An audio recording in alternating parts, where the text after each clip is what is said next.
I went to greet my mother, but she ran me over while looking down at her phone. Because of her blind spot, she had no idea the person she killed was me. Terrified, she immediately called my father. The first thing he asked was whether the victim was dead or alive. My mother saw me move slightly in the rearview mirror. She was about to get out and help me, but my father stopped her on the phone. He told her to reverse and kill me completely. He said if I survived, my family would demand huge compensation, so it was better to kill me outright. Hearing this, my mother's eyes turned vicious. She stepped on the gas and drove straight at me. At the critical moment, a construction worker rushed out to stop her. He shouted that she had hit someone. A female doctor passing by after work noticed the scene too. But my mother started the car again because she remembered my father's words. She had to make sure I died. More and more bystanders saw this. They all shouted for her to stop, but she stared at them.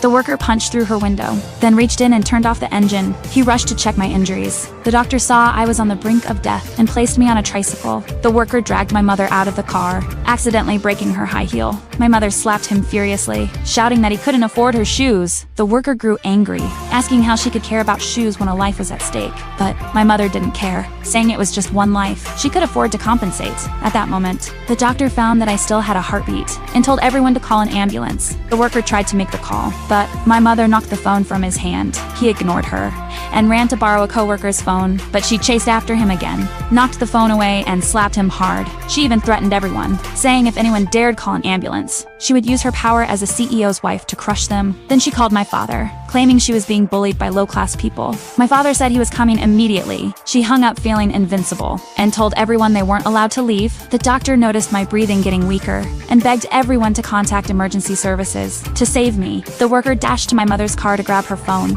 but she refused to let go. During the struggle, my birthday cake and toys fell to the ground. My mother completely lost control because that day was my birthday. She had promised to come home early to celebrate with me, but she blamed the crowd for ruining everything. She attacked the worker wildly. The doctor quickly stepped in to separate them. She asked my mother whether a cake and toys could compare to a human life. My mother slapped the doctor, accusing her of cursing her daughter. She said arrogantly that the lives of these low-class people were not worth a single strand of her daughter's hair. The doctor was shocked by her cruelty and told her daughter would one day be ashamed of her actions. Hearing this, my mother exploded with rage and lunged at the doctor to hit her. The worker couldn't stand it anymore and shoved my mother aside. At that moment, my father arrived at the scene.